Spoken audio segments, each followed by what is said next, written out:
Hi, my name is Ebony, and this is my story part two. So, in my first video, I kind of gave a summary of my story of my life, and so now I'm just going to start going into more detail. So, I was born in 1987. My mom was 18, my dad was about 22, 23, and most of my childhood, meaning like through high school, my parents were on and off drugs, in and out of jail. So very unstable upbringing. For the most, so because they were on and off drugs and out of jail, for the most part, I was raised by my great aunts. So my mother's father's sisters. That's mainly who raised me. Um, for about the first year or two, I think my parents maybe 3 years, our parents were together. Um, but me and my mom, I know we lived with my aunt Mabel at some point, my great aunt Mabel at some point. But I guess, my mom, that's when, she started using. And so I was with my Aunt Mabel, but then the woman I called Grandma came and got me. Now, the woman I call Grandma is actually my great aunt, but she raised my mom. My mom called her mom. And so I grew up calling her Grandma. But technically, she's my great aunt. So she came and got me from my Aunt Mabel, which is her sister. And I don't know all those details. But anyway, we never, like that, my upbringing with my grandma wasn't stable. We never lived in any one place for a long amount of time. I can remember sleeping head to toe on my great aunt Diane's couch with my grandma. Um, Around third grade, my mom got clean, and so she came and got me. And I was with her from third to eighth grade. Those were some good years. Those were some good years. We lived on a street named Bailey, um, in St. Louis, and though, like I say, some good years. So birthday parties, you know, gatherings. Did well in school. In eighth grade, I actually learned to play chess. And it was funny because once I learned to play, my family found out. That's all I got for like gifts was chess boards. Um, but me and the chess team at the middle school I was at, we went to Super Nationals and in Ohio, and I won second place in my division. I didn't know because I didn't think I won anything, and I went to school. I think it was like probably like a Monday. I was kind of late, so they had done announcements, and so when as I was going to my classroom, and you passed people in the hallway, and they were like, congratulations, Ebony, congratulations. I didn't know what they was talking about. So come to find out, I won the second place trophy, and I still have the trophy. Um, Chess was a really, really big part of my life. Um, Still is, part of my life, my identity. Um, Sorry, I hear noise. People talking. But yeah, it was a big part of my life. Me and my husband were actually on the chess team together. I've known my husband since seventh grade. We went to middle school together. We were on the chess team together. But anyway, so anyway, so third to eighth grade, that was when my mom started dating the man that I call dad. Um, he never left. He's still around. So this has been over 25 years. He's been in me and my brother's life. Uh, he's, my children's papa. He's Papa Trey. But ninth grade, so I went to high school. I went to a small. It was a St. Louis public school, but it was a real small population, and so if you didn't live far, you didn't get public the bus, school bus. So you had to take public transportation or you got dropped off. So first day of high school, my mom was taking me to school, and she dozed off. So I woke up. I was like, "Mom, wake up." So she woke up, started driving. She dozed off again. So I'm just like, "Mom, wake up again." She wakes up, starts driving. Third time she dozes off, I kind of knew what was going on with, and I let her fall asleep. We ended up getting in an accident.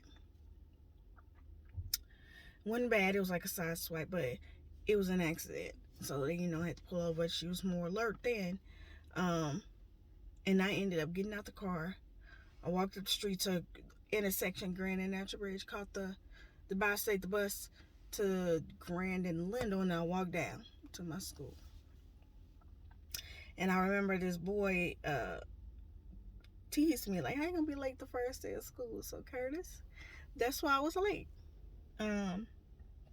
But high school was, I know I was very depressed all through high school. The freshman year of high school, I lived with my mom's sister, my aunt, for a little bit. But then my great aunt Annie, she was just like, no, she needs to come with us. And so my great aunt Annie,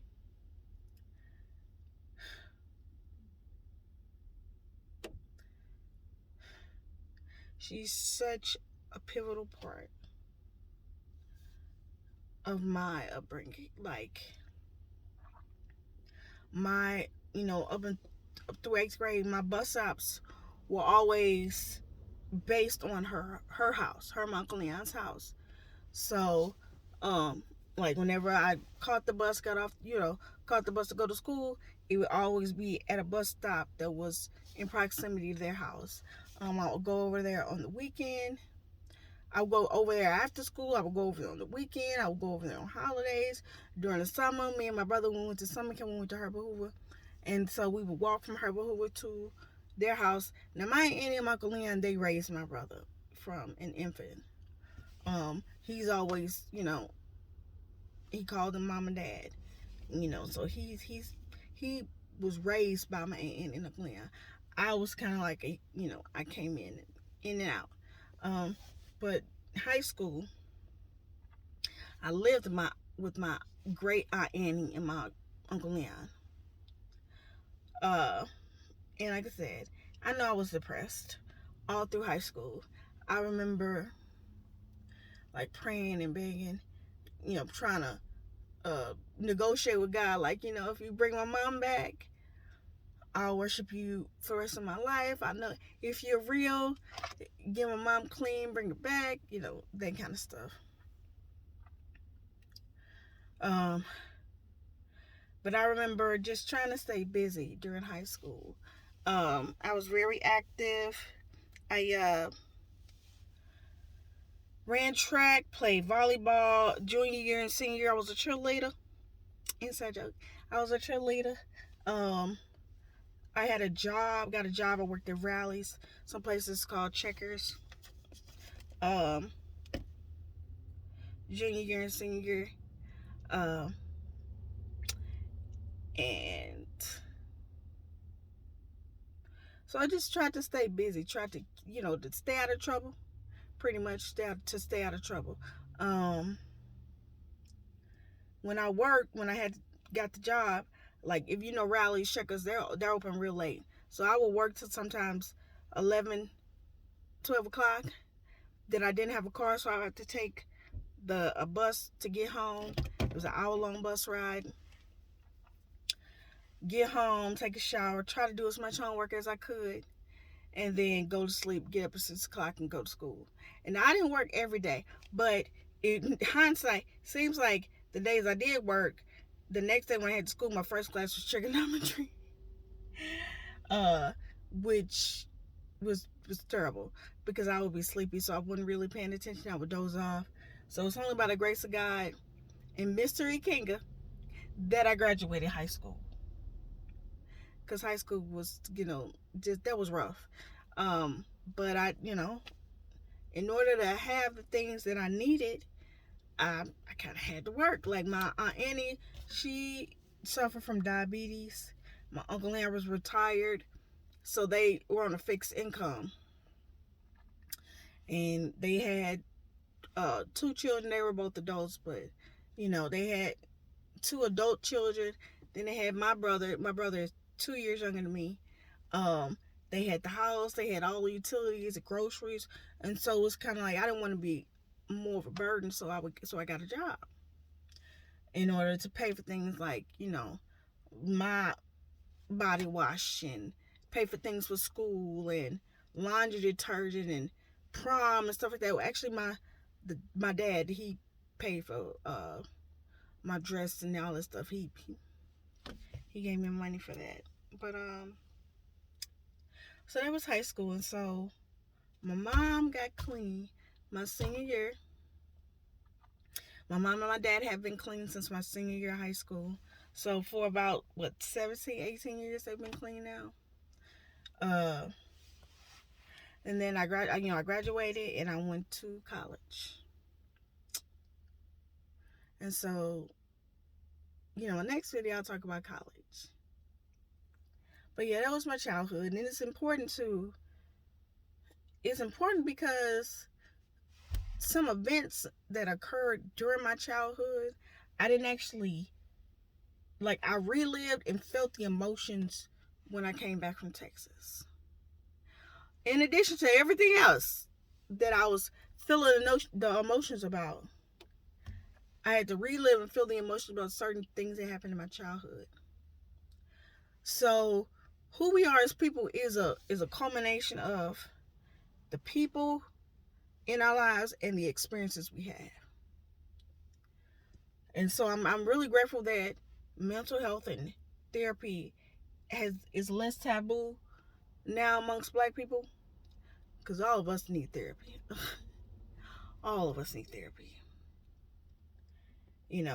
If you go and then, because I know someone who went to therapy, and they were, after a few sessions, the doctor told them, okay, you fine, ain't that much, you don't need much help, ain't that much I could do for you. So, but I think we all should go, at the very least. And if you get a clean bill of health, then that's cool, that's great. But we all need to go, especially if you've ever been through any kind of trauma. Like, I feel like I probably need some more in there that I haven't really explored, that I need to explore. So